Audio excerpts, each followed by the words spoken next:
um, I had a consultation once with this girl, and she says to me, "Oh, my father ruined my life," you know. And I said to her, "When did you last see your dad?" And that, you know. And she says, "Well, I haven't spoken to him for 15 years." And I said, "Well, he hasn't ruined your life then, honey. You've done that all on your own. He hasn't even been around, you know." Um, yeah, we need to start taking more responsibility for our own feelings and deciding that that's our job to tidy up, you know, and stop expecting others to have to do something to make us feel better or anything. It's like when you're angry and you might be angry at someone, you know, and it's like, what if they're at the pub with their friends having a laugh and that, then who's really the winner? I mean, at least if you're going to be angry with somebody, at least make sure they're in the same room as you. Otherwise, you're doing it to you, you know.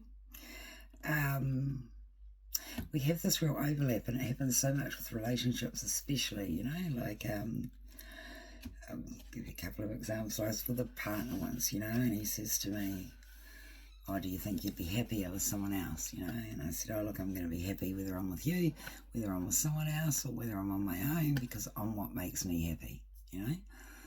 And if you think you're what makes me happy, then you must feel really kind of bad when I'm having a bad day, you know." Um, you know, or I've had relationships where they've gone, "Look, if you could just do this, then I can feel better." And I'm like, "Well, why can't you just feel better without me needing to do something?" You know, like, when did that become my job to make you feel better, you know?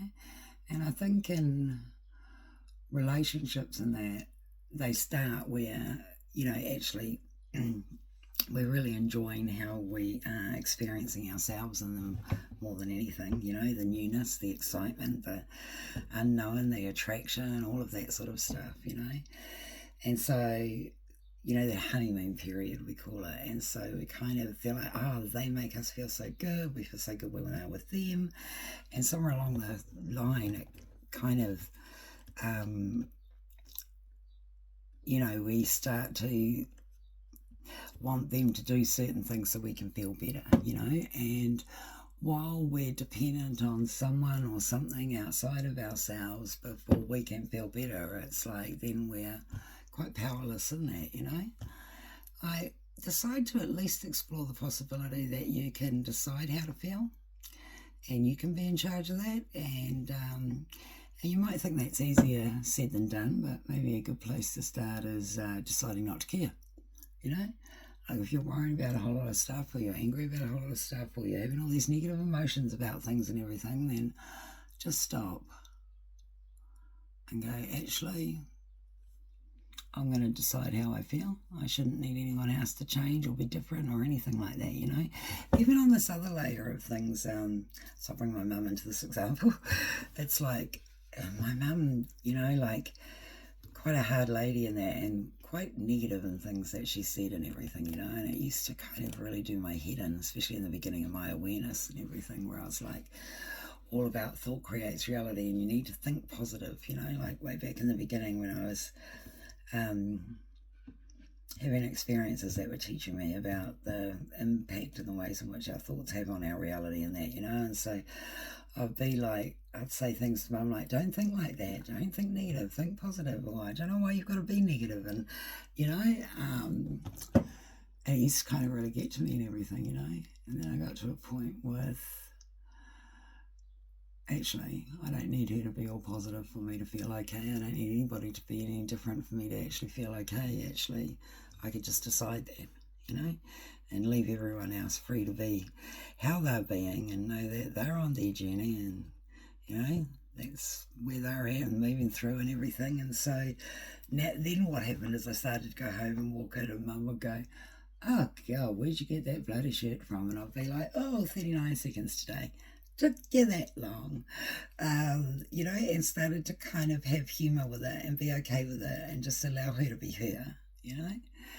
And that in itself is quite empowering, you know, where